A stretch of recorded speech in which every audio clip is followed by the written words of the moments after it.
안녕하세요. 다시 찾아왔습니다. 오늘 밤 저와 함께 한국에서 전해 내려오는 소름 끼치는 이야기 속으로 걸어 들어갈 용기가 있으십니다. 여기엔 차가운 속삭임, 잊혀진 기밀, 그리고 결코 잠들지 않는 염원들이 어둠 속에 숨겨져 있습니다. 지금부터 들려드릴 이야기는 단순한 전설이 아닙니다. 밤속에 고민된 저주의 이야기들입니다. 준비되셨나요? 자, 이제 잘 들어주세요. 어쩌면 이 이야기를 놓치지 않길 바라는 무언가가 이곳에 있을지도 모릅니다. 하지만 좁은 원룸에서 가족이 모두 살다 보니 그런 건 중요한 게 아니었습니다. 그렇게 말교를 뿌리치고 억지로 그 집에 들어가게 되었습니다. 그런데 뭔가 이상하긴 했습니다. 집에 처음 들어가자 당시 여름이었는데도 쌀쌀하다고 느낄 정도로 집안이 추웠습니다. 우스갯소리로 에어컨 안 사도 되겠다고 말할 정도였죠. 그리고 이사한 지 3일째 되던 날, 동생이 봐서는 안 될 것을 봐버렸습니다. 현관문 다음에 중문이 있고 그 바로 앞에 컴퓨터와 거울을 뒀는데 컴퓨터를 하고 있으면 거울로 현관 중문이 보였습니다. 컴퓨터를 열심히 하던 동생이 거울에서 계속해서 뭔가 꼼지락거리는 게 보였답니다. 모니터 지분이 싸해서 안 보려고 하다가 자리도 모르게 거울을 봤는데 거울에 머리를 산바르단 여자가 엎드린 채로 기어오고 있더랍니다. 마치 포복하듯 낮은 자세로 동생에게 기어오고 있었죠. 너무 무서워서 고개를 돌리려고 하는데 계속 그 여자와 눈이 마주쳤고 여자가 가까이 왔을 때 한 번 슬 훑어보고는 자버리더래요. 그리고 부모님한테 달려가서 다른 집에서 살자고 졸랐는데 이미 계약이 다 된 상태이기 때문에 이사는 못한다고 처음 이사로 와서 아직 적응이 안 된 거라고만 말씀하셨죠. 결국 그 이후로 거울을 치워버렸는데 하필 그때부터 장마가 시작됩니다. 동생 방에는 큰 창문이 하나 있었는데 침대에 누우면 창문을 마주보는 구조입니다. 장마 기간이라 천둥 번개가 쳤는데 그럴 때마다 창밖이 밝아지죠. 그때마다 사람 그림자가 비쳤답니다. 어쩔 때는 나무 그림자도 비치기도 했는데 천둥 번개가 칠 때마다 그걸 보고만 있어야 했죠. 무서워서 창문도 못 열어보다가 장마가 끝나고 창문을 열어봤는데 글쎄, 그 앞은 그냥 뒷집 벽이었습니다. 바로 앞을 가리는 벽이 있었고 사람이나 나무가 있을 수는 없었죠. 동생이 하도 경기를 일으키다 보니 할머니께서 직접 집을 찾아오셨습니다. 집에 들어오자마자 하시는 말씀이 에이야, 서방이라는 놈이 아내 머리채를 끌고는 이리저리 왔다 갔다 했나 보네. 딱 이 한마디 하셨습니다. 동네 사람들한테 알아보니 15년 전에 이 집에 부부가 살고 있었는데 하루가 멀다고 남편이 아내를 때렸다고 합니다. 그러다 결국 아내가 뒷마당에 있던 나무에 목을 매다 자살을 했다고. 할머니가 다시 이 집에 오셨을 때는 진비해온 물품과 음식들로 구술해 주셨습니다. 하지만 그렇다고 이상한 일들이 사라지지는 않았죠. 귀신이 나타나는 소란이 잦아지면서 결국 하루빨리 집을 옮겨야 했습니다. 아직도 그때 일을 말하면 동생이 소스라치게 놀라곤 합니다. 그때는 혹시라도 귀신 나올까봐 하루하루를 버티며 살아갔었죠. 저는 서울대학교에서 학부 생활을 한 07학번이고 이 일을 겪은 때는 약 10년 전 졸업을 앞두고 있던 2012년이었습니다. 당시 저는 사회과학 계열의 학생이었고 졸업을 앞두고 취직 준비에 필요한 각종 증빙 서류들을 인쇄하려고 아담샤일관의 1층에 있던 실습실로 갔습니다. 그 건물은 주로 공학부 학생들이 이용하는 곳으로 실습실에는 꽤 많은 학생들이 PC를 이용하고 있었죠. 인쇄와 스캔 작업을 마친 후 저는 문득 그 건물 지하 1층에도 건물 밖으로 나갈 수 있는 출입구가 있다는 것을 생각해내고는 좀 더 빨리 나가기 위해 한층 더 내려가 봤습니다. 하지만 지하 1층은 복도와 사무실 등을 포함하여 불이 완전히 꺼져 있었고 밖으로 나갈 수 있는 출입구는 잠겨 있었죠. 아마 대학의 일과 시간이 오후 6시가 넘어서인지 보안 목적으로 잠근 것 같았습니다. 할 수 없이 다시 1층으로 올라가기로 한 저는 그 전에 잠시 화장실에 들러 볼일을 봤습니다. 해당 층 전체가 불이 꺼져 있었고 화장실에만 불이 켜져 있다 보니 볼일을 보면서도 뭔가 스산하더군요. 그리고 겨우 한층 내려왔을 뿐인데 바로 위층 실습실의 학생들 소음조차 잘 들리지 않다 보니 새삼 오싹한 기분이 들었고요. 어찌되었든 볼일을 마치고 세면대로 가서 손을 씻으며 살짝 고개를 들어서 거울을 봤습니다. 거울은 화장실 밖이 일부 보이게끔 되어 있었는데 바깥쪽에 하얀 형체 같은 것이 서 있는 걸 발견했죠. 마치 누군가 화장실 안을 들여다보는 것처럼 말이죠. 얼굴은 보이지 않았지만 분명 하얀 옷을 입은 사람이 화장실 문 앞에 서 있었습니다. 저는 누가 지하 1층 출입구로 나가려고 내려왔나 싶고 대수롭지 않게 생각하고 바로 화장실을 나왔습니다. 그런데 아무도 없더군요. 손을 씻고 나가려고 하는 시점에 그 형체를 봤는데 바로 나가서 보니 아무도 없었습니다. 만약 누군가 재빠르게 화장실 옆에 있던 계단으로 다시 올라갔더라면 소리라도 들렸을 텐데 사람의 흔적이라고는 단 하나도 없었습니다. 속으로 제가 귀신이 아닐 거라고 생각하고는 어떻게든 누군가 나간 흔적을 찾으려고 했으나 아무것도 없었죠. 그리고 화장실 문을 다시 보니 등골이 서늘해졌습니다. 만약 제가 본 것이 사람이 아니다면 분명 그 문 근처에 아직도 있다는 말이니까요. 섬뜩함이 온몸을 감쌌을 때 계단을 타고 빠르게 건물 밖으로 나왔습니다. 건물 밖에서도 한동안 멍하니 방금 전에 봤던 그것을 되뇌었습니다.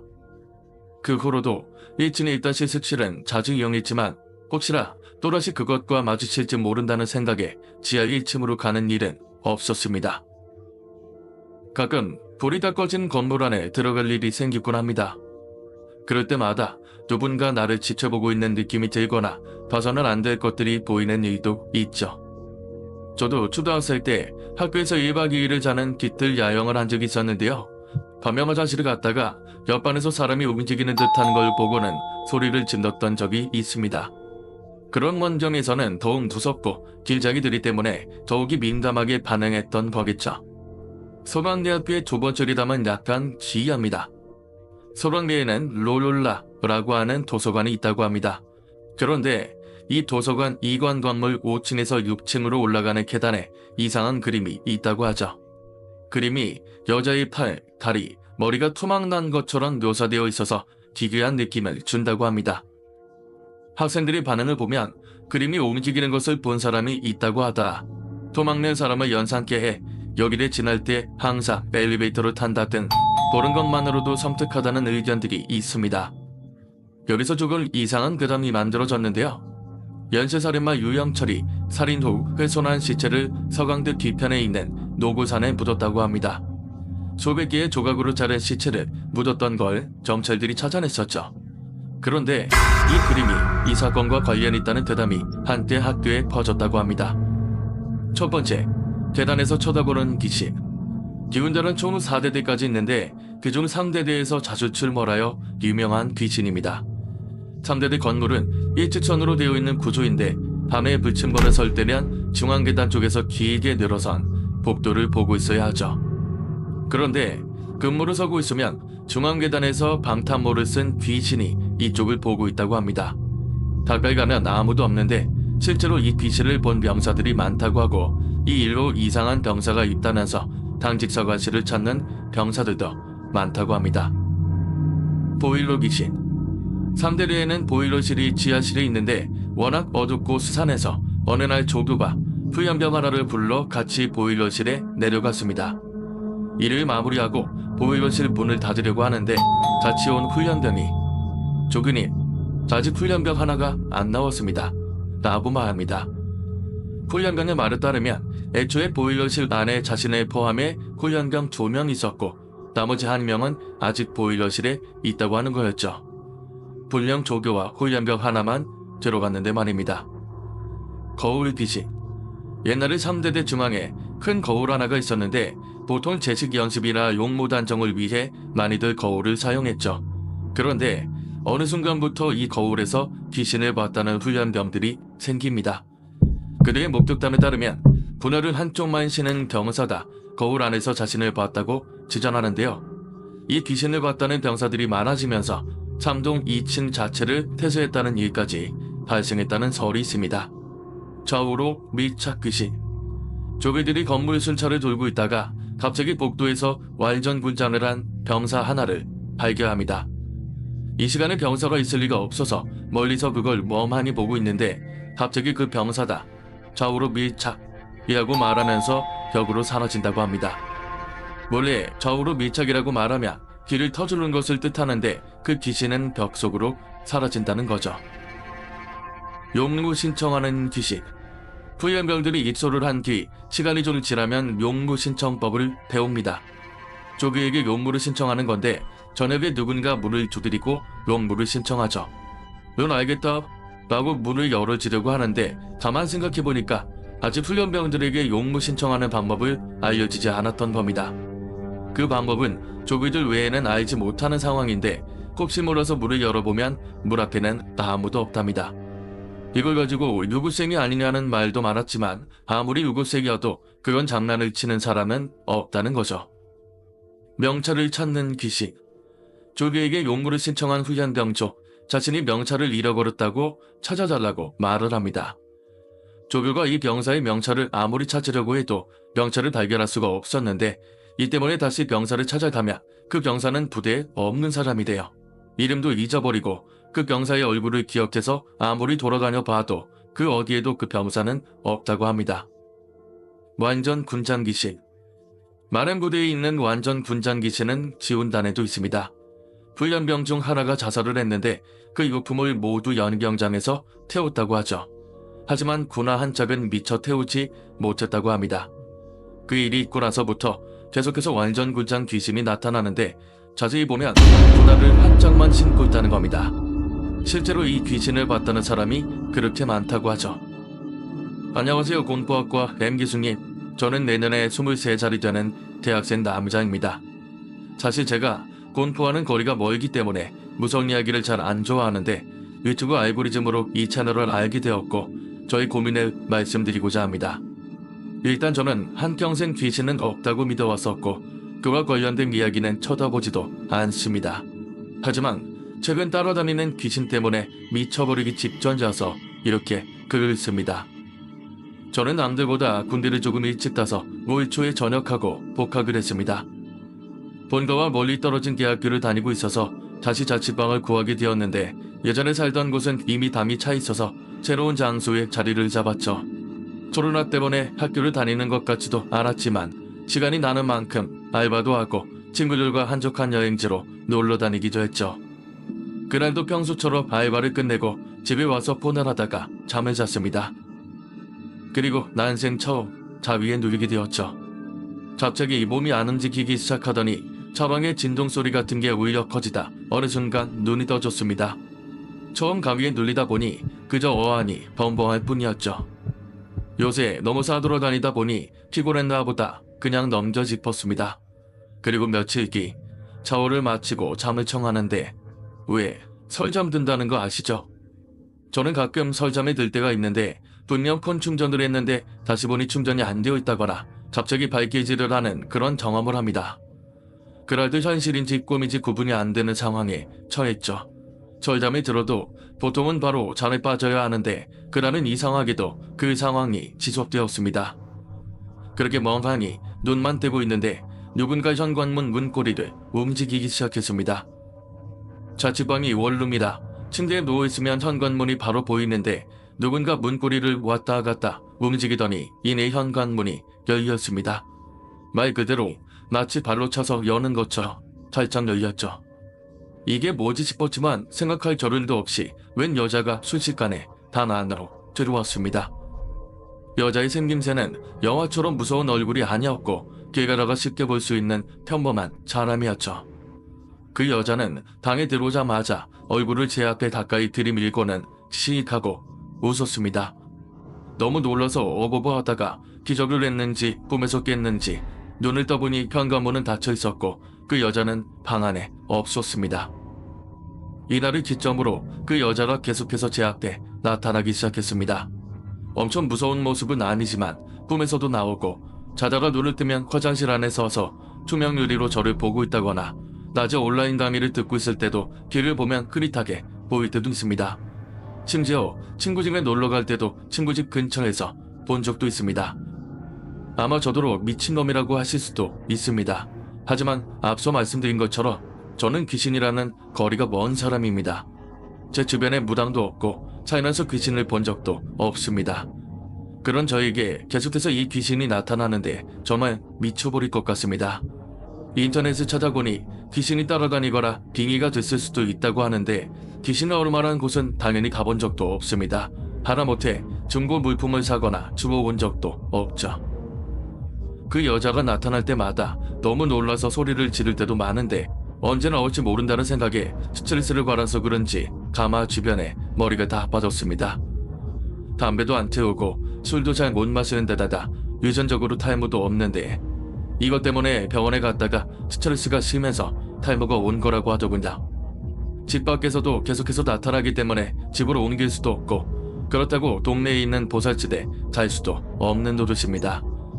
제발 사람 하나 살리는 셈 치고 어떻게 해야 하는지 좀 알려주세요. 안녕하세요. 최근 공포학과에 입학한 28살 학생입니다. 이 이야기를 제보할까 말까 고민을 많이 했습니다. 거짓말이라고 생각할 수밖에 없는 믿기 힘든 이야기이기 때문이죠. 지금까지도 가족들이 모이면 이날 있었던 일을 이야기하곤 합니다. 지금으로부터 20년 전 저희 증조할아버지께서 살아계셨고 연로하셔 곧 돌아가실 수 있다고 의사에게 통보를 받은 상황이었습니다. 이 소식을 접한 가족들이 각지에서 병원으로 찾아왔고 뭐가 그리 급하시다고 저희 가족이 갔을 때는 이미 임종을 맞이하셨죠.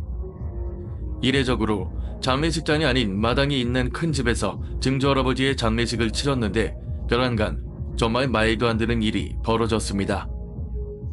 관에 안치되어 계시던 증조할아버지께서 눈을 뜨셨죠. 말 그대로 죽었다 살아나셨다고 가족을 포함해 장례식장을 방문한 모든 사람들이 혼비백산이었습니다. 다시 어린 나이였던 저도 사람들이 죄다 방 안으로 뛰어들어가는 모습이 아직도 눈에 선합니다. 저는 멀리서 봐야 했지만 분명 증조할아버지는 몸을 일으키셨고 급하게 가져다 드린 물을 드시고 계셨죠. 그리고 천천히 말씀하셨습니다. 갑자기 세상이 어두워지더니 어딘지도 모르는 곳을 향해 천천히 걸어가셨답니다. 이윽고 눈앞에 장이 펼쳐졌는데 그 앞에는 그토록 보고 싶던 어머니가 서 계시더래요. 저에게는 고조할머니지만 증조할아버지께는 오래전에 돌아가셨던 어머니셨죠. 반가운 마음에 고조할머니에게 달려가니 막 우시면서 할아버지를 얼싸안으셨죠. 그리고는 대뜸 화를 내시면서 지금은 너가 올 때가 아니라고 하시더래요. 그게 무슨 말이냐고 여쭤보니 다 필요 없고 이걸 지고서 뒤도 돌아보지 말고 왔던 길로 돌아가라고 역점을 내시더랍니다. 그리고는 할아버지 손에 상수리 열매 3알을 쥐어주셨죠. 너무 화를 내시니까 엉겁결에 뒤돌아 걸었는데 눈을 떠보니 관 아니었다는 겁니다. 가족들이 울고불고 난리도 아니었습니다. 특히 저희 친할아버지는 엄청나게 슬피 우셨죠. 그리고 나서 증조할아버지께서 가족들을 한 명씩 단 안으로 부르셨습니다.